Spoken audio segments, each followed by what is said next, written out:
कुछ लोग समझते हैं कि डिसिप्लिन एक पनिशमेंट है, लेकिन जापान में इसे ब्यूटी ऑफ लाइफ कहा जाता है। सोचो एक ऐसा मुल्क जहां 2 एटम बम गिरे, शहरों का नक्शा मिट गया, इकोनॉमी कोलैप्स हो गई, इंडस्ट्री खत्म, लोग मायूसी में डूब गए। अगर कोई कहता कि ये मुल्क अगले 30 साल में दुनिया की टेक्नोलॉजी सुपर पावर में आ जाएगा, शायद कोई यकीन ना करता, लेकिन जापान ने ये कर दिखाया। सोनी, टोयोटा, होंडा, नाइटिंगो, कैनन, बुलेट ट्रेन, ये सब एक ऐसी कौम ने बनाया जो कभी राख में बदल चुकी थी, और ये सब सिर्फ लक या नेचुरल रिसोर्सेज की वजह से नहीं हुआ। असल रास्ता डिसिप्लिन, वो डिसिप्लिन जो हर बच्चे, हर वर्कर और हर लीडर की जिंदगी में डीपली इनग्रेन्ड था। तो आज मैं आपको वो 7 जापानीज रूल बताऊंगा जो डिसिप्लिन और सक्सेस के लिए माने जाते हैं, और जो आपको हर जापानी की जिंदगी में नजर आएंगे, जो ना सिर्फ एक कौम को खड़ा कर सकते हैं बल्कि आपकी लाइफ को भी कम्प्लीटली ट्रांसफॉर्म कर सकते हैं। और ये सिर्फ मोटिवेशन नहीं होगी, हर रूल के साथ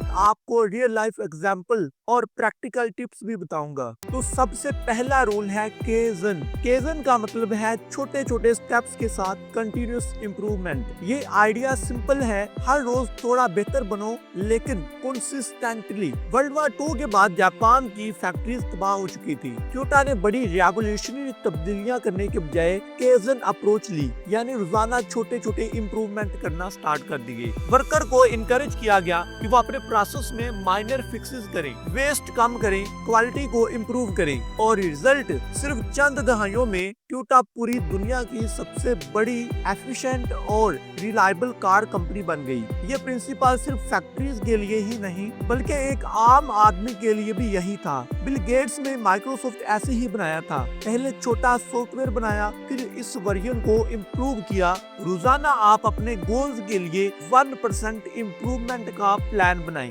और 1 साल में आप 365% इम्प्रूव हो जाओगे। रूल नंबर 2, गम्बारो, नेवर गिव अप। गम्बारो का मतलब है चाहे हालात कितने भी बुरे हों, अपनी पूरी ताकत लगाओ और हिम्मत ना हारो। जापान में ये सिर्फ एक लफ्ज नहीं, ये एक कल्चर है। 2011 का अर्थक्वेक और सुनामी याद करें, हजारों लोग बेघर हुए, इंफ्रास्ट्रक्चर तबाह हो गया, लेकिन चंद ही महीनों में स्कूल दोबारा खुल गए, शॉप्स दोबारा चलने लगी। इलोन मस्क ने भी गम्बारो दिखाया। स्पेसएक्स रॉकेट्स 3 बार एक्सप्लॉइड हुए थे, टेस्ला बैंकरप्ट होने के करीब थी, लेकिन उसने गिव अप नहीं किया था और आखिरकार वो कामयाब हो ही गया था। तो जब आप भी फेल हो या कहीं आपको नाकामी का सामना हो, तो एक बार मजीद ट्राई करने का डिसीजन लें। अक्सर कामयाबी सिर्फ एक एक्स्ट्रा कोशिश के फासले पर होती है। रूल नंबर 3, शोकोनिन, मास्टर योर क्राफ्ट। शोकोनिन का मतलब है अपने काम में परफेक्शन डालना और इस पर प्राइड लेना। इसकी एग्जांपल है जीरो ओनो, जो टोक्यो के एक सुशी मास्टर हैं। वो 75 इयर्स से सिर्फ सुशी बना रहे हैं। वो कहते हैं कि जब आप कोई काम करने लगे तो इसमें खुद को इमर्स कर दें। स्टीव जॉब्स भी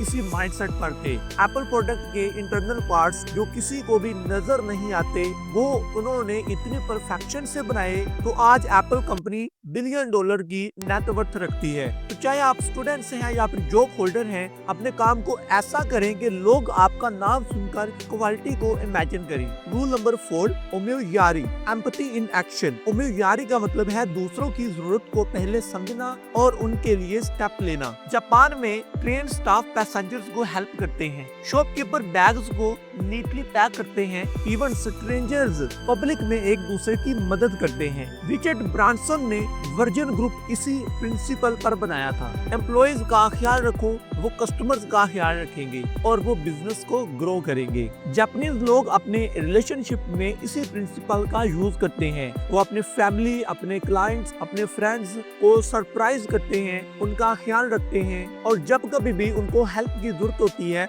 उनकी मदद करते हैं। और यही वो चीज है जिसकी वजह से वो टीम वर्क कर पाते हैं। रूल नंबर 5, मोटेनाई, नो वेस्ट। मोटेनाई का मतलब है किसी चीज को वेस्ट ना करना, चाहे वो टाइम हो, पैसा हो या फिर रिसोर्सेज। वर्ल्ड वार 2 के बाद जापान में ये सर्वाइवल की आदत थी। हर ग्रेन ऑफ राइस वैल्यू रखता था। आज ये फिलोसफी सस्टेनेबिलिटी और मिनिमलिज्म में नजर आती है। आइकिया के फाउंडर इंगबर कंपर्ट ने भी यही अप्रोच ली। Simple design, cost effective process, लेकिन लेकिन क्वालिटी पर कोई कंप्रोमाइज नहीं। जापानीज लोग अपनी जिंदगी में वेस्ट मटेरियल का ऑडिट करते हैं, कहाँ पे वक्त जाया हो रहा है, कहाँ पे पैसा जाया हो रहा है और कहाँ पे रिसोर्सेज मिसमैनेज हो रहे हैं। इन सारी चीजों को वो चेक करते हैं, अपने आप को बैलेंस करते हैं और इन चीजों का वो अच्छे से इस्तेमाल करते हैं और यही वो रीजन है जिसकी वजह से वो परफेक्शन कर पाते हैं। रूल नंबर 6, शिकित्सु एंड शिटसुक, ऑर्डर एंड लाइफ डिसिप्लिन। शिकित्सु मतलब ऑर्डर और शिकित्सु मतलब क्लीननेस और सेल्फ डिसिप्लिन।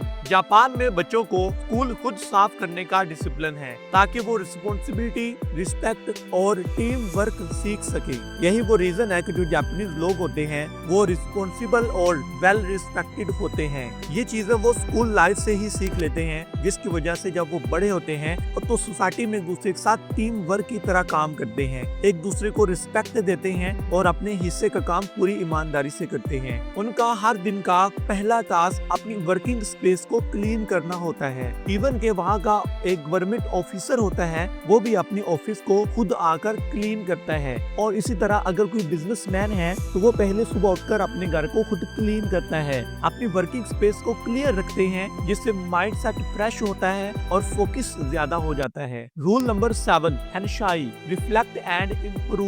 हनशाई का मतलब है अपनी मिस्टेक पर होनेस्ट रिफ्लेक्शन और इम्प्रूवमेंट। जापान में इवन सक्सेसफुल प्रोजेक्ट के बाद हनशाई मीटिंग टीम करती है, डिस्कस करती है कि क्या बेटर हो सकता है, क्या मिस्टेक की। उन मिस्टेक को एक फाइल में लिख लिया जाता है और उनको एक्सेप्ट करने के बाद उन मिस्टेक से सीखा जाता है कि ऐसी गलती हमने दोबारा नहीं करनी। नासा ने भी मार्स क्लाइमेट ऑर्बिटल एक्सीडेंट के बाद यही किया, मिस्टेक आइडेंटिफाई की, प्रोसेस को इम्प्रूव किया और दोबारा फेल नहीं हुए। तो जापानीज लोग हर दिन अपने काम के एंड पर सोचते हैं कि आज उनसे क्या मिस्टेक हुई और कैसे वो इस मिस्टेक से अवॉइड कर सकते हैं नेक्स्ट फ्यूचर के लिए। और यही वो रीजन है कि उनका ज्यादातर काम परफेक्ट होता है। ये 7 जापानीज रूल थे जिन्होंने एक नेशन को रीबिल्ड कर दिया। तो आपकी लाइफ को क्यों नहीं कर सकते? डिसिप्लिन पनिशमेंट नहीं, प्रिविलेज है और आप इसे आज से शुरू कर सकते हैं। तो अगर आपको ये वीडियो पसंद आई है तो अपने दोस्त के साथ शेयर करें, चैनल को सब्सक्राइब कर लेना।